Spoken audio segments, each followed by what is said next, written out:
as a locomotive engineer every day. If I could steal a little bit of your thunder, Mr. President, I would like to thank our governor, Phil Murphy, and New Jersey Transit Rail Operations Executive Director, Kevin Corbett, for helping to ensure that New Jersey Transit becomes the #1 transportation agency in the country.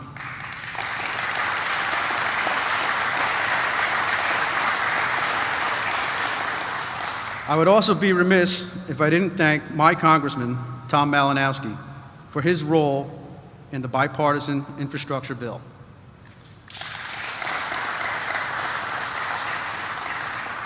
I personally believe that the current infrastructure bill is important to New Jersey Transit rail operations, the residents of New Jersey, and our neighboring states.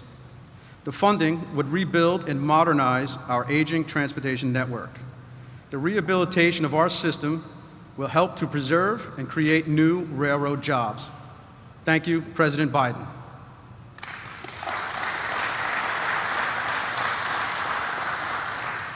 This bill will also help make accessibility upgrades to our stations, providing better public transit access to our residents who are mobility impaired and require special assistance, and will also help to continue New Jersey's goal of creating more transit villages.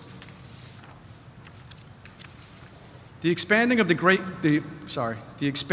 Gateway project is something that the entire region is in desperate need of. Our bridge and tunnel system into and out of New York is antiquated and unreliable. Our general riding public that depends on this system to get to and from work deserves better. Other projects that will be funded by President Joe Biden's Build Back Better plan are service from Scranton to New York on the old Lackawanna cutoff, as well as the desperately needed Hunter flyover track. Offering pre-K in the reconciliation bill is now more important than ever, as hardworking parents need to get to work earlier than most in order to help keep our economy moving forward. The child tax credit also offers parents the opportunity to help get ahead slightly in these times of economic need. Mr. President, the residents of New Jersey can really use the SALT deduction to be reinstated.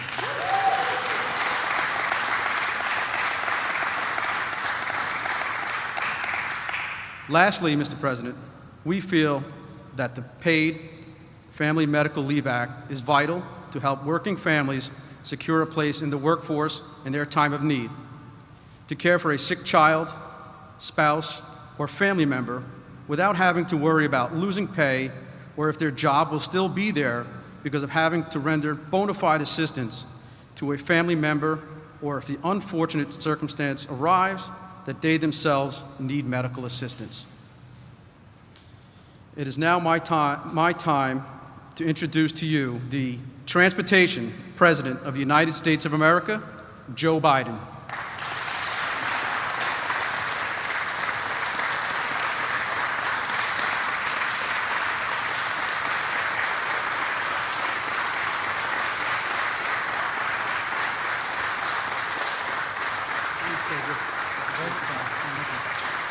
Thank you. Hello, New Jersey.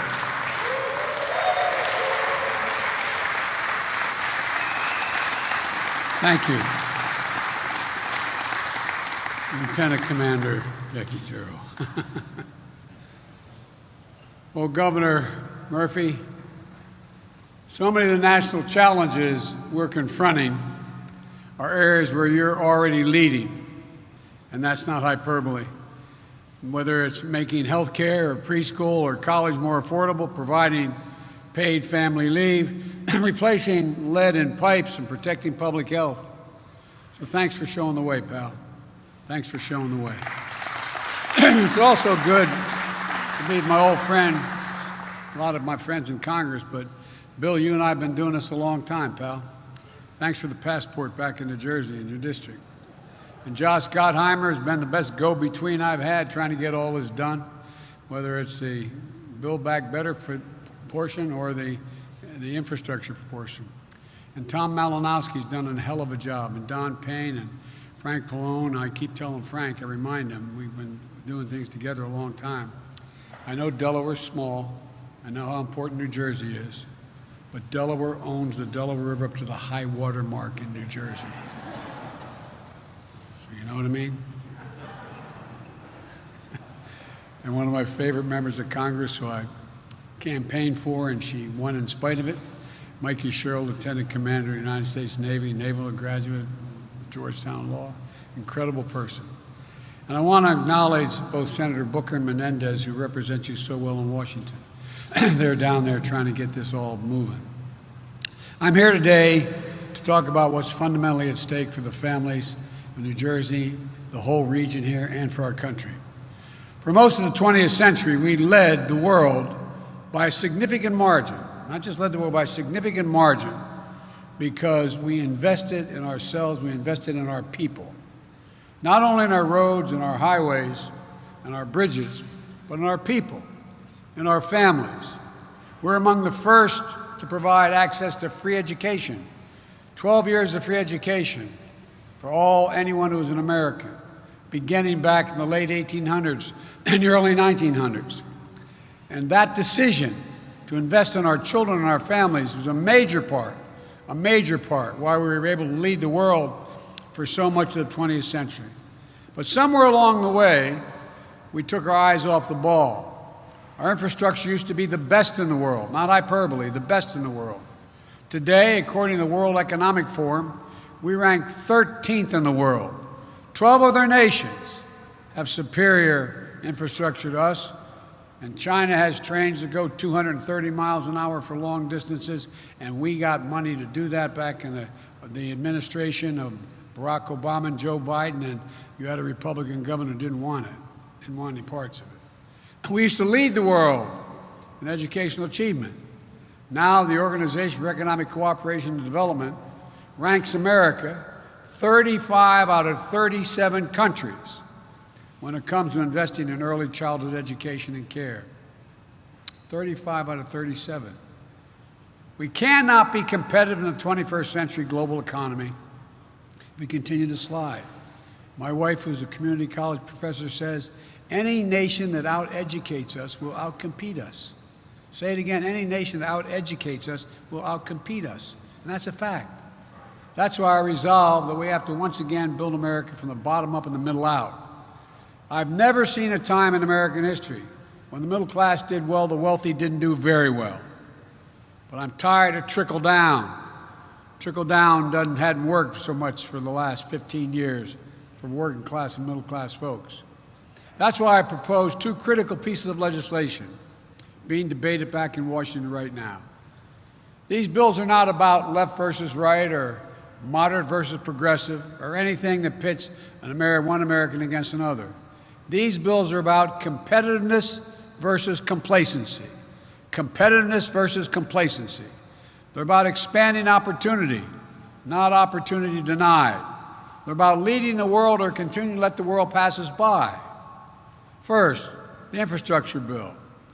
It's about rebuilding the arteries of America. And the Portal Bridge project is showing why investments like this are so important.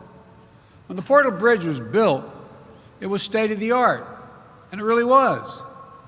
But 110 years ago, today, it's been called something different, a choke point, a bottleneck, an Achilles heel in the Northeast Corridor. Since the Portal Bridge was built, it's become the busiest rail span in the entire Western Hemisphere. Let me say that again. It's the busiest rail span in the entire Western Hemisphere. At peak usage, 450 trains pass over it every day. 200,000 Amtrak and New Jersey Transit passengers. But ships and barges also need to get under it, and many can't fit. That means the bridges need to swing open and closed again, a process that stops rail traffic and causes other problems. The bridge opens over 100 times a year, and 15% of the time, something goes wrong.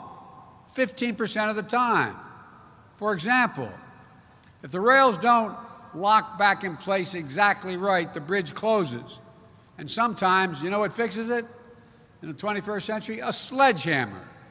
come out with a sledgehammer and align the tracks. Literally a sledgehammer to knock it back into place in the year 2021.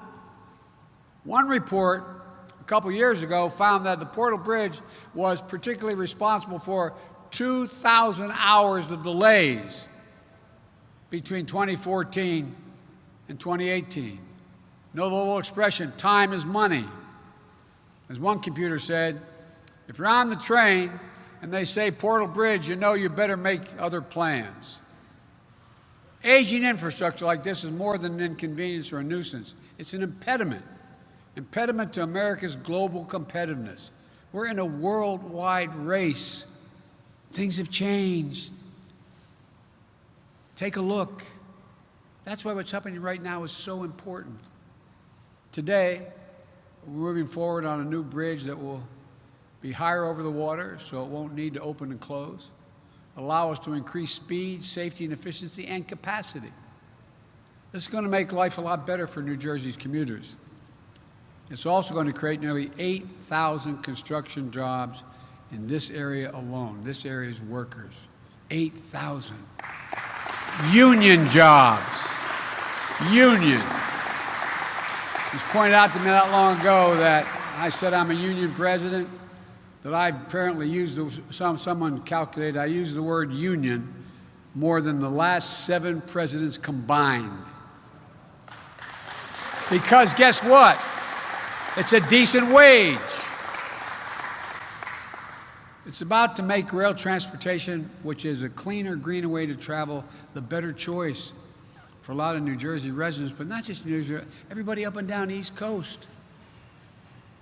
If I can pause for a second, I apologize because some have heard this. I commuted every single day, 263 miles a day on Amtrak from the time I got elected United States Senator. As a matter of fact, when I was vice president, I used to like to take the train home because my mom was very sick and dying, and I'd come home every weekend to make sure I'd take the train home. And the Secret Service, and I'm not criticizing them, legitimately would rather me fly because it's safer, because too many people can get on and off, et cetera. I'm getting on one Friday, and then one of the senior guys on Amtrak, Angelo Negri, I got to know all the conductors really well. They became my friends. I mean, really, my genuine friends. I'd have them at my home at Christmas and during the summer. And Ange walks up to me and he goes, "Joey, baby!" grabs my cheek, and I thought the Secret Service was going to blow his head off. I said, I swear to God, true story. I said, no, he's a friend. I said, "What's up, Ange?" He said, "Joey, I read in the paper, you travel 1,200,000 miles on Air Force planes," because they keep meticulous tabs of it. I said, "Yeah." He said, I won't say the whole thing, "big deal. So you know how many miles you travel on Amtrak, Joey?" And I said, "No." He said, "The boys and I figured out the retirement dinner." He said, "You traveled 2 million, I think it was 180, but 2,200,000 miles. So how'd you get that, Ange? He said, "Well, 267 miles a day. We figured you traveled 119 days a year for 36 years, and then you traveled as vice president." He goes, "So Joey, I don't want to hear this about the Air Force anymore." I'm a train guy because it also is the single most significant way we can deal with air pollution, the single most significant way we can deal with global warming. It's going to help the region's vital maritime industry as well by making the movement of ships and bridges safer and more efficient. Look, with my infrastructure bill, we're going to make sure projects like this are just the beginning. Across the country, there are 45,000 bridges in disrepair, some of them dangerously so. 173,000 miles of roads are in poor condition. We're going to create them totally new. We're going to fix them. This is going to be good union jobs, prevailing wage. You can raise a family on, jobs that can't be outsourced. We're going to make the largest investment in public transportation in the history of America, replacing transit vehicles that are past their useful life, and make the most significant investment in rail since the creation of Amtrak 50 years ago. During peak periods when railroads are congested and rail carriers have more passengers, rail is up to 10 times more energy efficient than a person driving. 10 times. We have a huge opportunity here to provide fast, safe, reliable, and clean transportation in this country. Every study shows, I won't bore you with them all because I've been working on my whole life. Every study shows if you can get from point A to point B faster on rail than you can drive your automobile, you take the rail. The Northeast Corridor, we're talking about a $30 billion investments in major projects like the Hudson River Gateway tunnels and the Portal Bridge, which it feeds into. Look, we're going to create jobs replacing lead water pipes so families can drink clean water, something New Jersey and Governor Murphy have been leading on. We're going to make sure high-speed internet is affordable and available everywhere in America, including in the nearly 1 in 3 New Jersey families that don't have the internet subscription. How many times you see people pulling up to McDonald's sitting outside during the pandemic so they could do their homework because they can get off of their line. We're going to create jobs laying thousands of miles of transmission lines to build modern, resilient, and energy grid. And we're going to invest in strengthening our infrastructure against the impacts of climate change. The governor and I were talking a little bit earlier. You know, just this year, global warming has caused over $1 trillion, $100 billion, $100 billion in damage. I visited New Jersey, as the governor mentioned, after the Hurricane Ida came through. The governor and several of you were with me. In Manville, we met people who had been put out of their homes by flooding. It was devastating. Water marks over people's heads. They'd show me where the water had gotten to. I told them that help was on the way. Since then, FEMA processed assistance applications for nearly 30,000 New Jerseyans and approved $150 million in repairs, replacement, and rental assistance and other needs. Between 2010 and 2020, this state has had 24 extreme weather events, 24. Nationally, extreme weather, as I said, costs the taxpayers over $100 billion a year. Our plan's going to build our roads higher, our levees stronger, our power grids more durable, all to withstand the ever-increasing ferocity and intensity of extreme weather. And with my Build Back Better plans, we're going to address the root cause of ever-increasing extreme weather and destruction, the climate crisis. We have a climate crisis. I've flown all over this nation this year in helicopters, going from Lake Mead. You know, more land has been burned to the ground in the West, to the ground, forest, homes, than the entire state of New Jersey. From all the way down to Cape May, all the way up to the Hudson. That's how much is burned to the ground. My infrastructure bill is always part of Americans' work on long overdue national environmental cleanups, like cleaning up Passaic River, the nation's most expensive Superfund site. We're going to invest $42 billion in modernizing and electrifying our ports and airports like the Port of New York and New Jersey, Newark Liberty International Airport, reducing congestion and emissions and creating thousands more good-paying union jobs. This is going to help us meet the moment of the climate crisis in a way that creates good jobs, makes us more economically competitive, and we can breathe. Look, we haven't passed the transformative infrastructure bill for a decade. Think about this. How many times under the former guy we had infrastructure week? Not a single thing happened. We need to get this done. And it isn't enough just to invest in our physical infrastructure. We also have to invest in our people. That's what my second bill, the Build Back Better plan, does. I just had the opportunity to visit a preschool in the East End Elementary in North Plainfield. North Plain provides access to preschool for all kids 4 years and above. My plan is going to make it possible for the district to expand that program to 3-year-olds all across America. The earlier our children begin to learn, the better for themselves, their families, and for the nation. Studies show that children who have attended high-quality preschool are 50% more likely to finish high school and get a 2- or 4-year degree after high school. But right now, we're lagging behind. Today, only about half of 3- and 4-year-olds in America are enrolled in early education. In Germany, France, the UK, and even Latvia, that number is over 90%. Over 90% of 3- and 4-year-olds are in school. My Build Back Better plan gets us back on track. We'll make 2 years of high-quality preschool available to every child in America. An average 2-parent household in this state spends $15,000 to care for just one young child every year. Everybody says, how do you know? I know about this. When I got elected to the United States Senate, my wife and daughter were killed. I had 2 little boys. I was making a lot of money as a U.S. Senator, $42,000 a year, and I could not afford. That's why I started commuting every single day. Couldn't have afforded to have 2 houses and to have daycare. Thank God I have a sister who's my best friend, a brother, my mother, and my father who helped out. My Build Back Better plan is going to cut child care costs more than in half for low and middle income New Jersey residents. Under my plan, no middle-class family will spend more than 7% of their income on child care. We also extend historic middle-class tax cuts for parents by expanding the child care tax credit.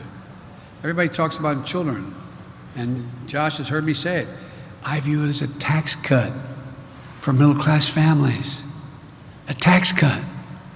We never have an argument when we talk about the wealthy.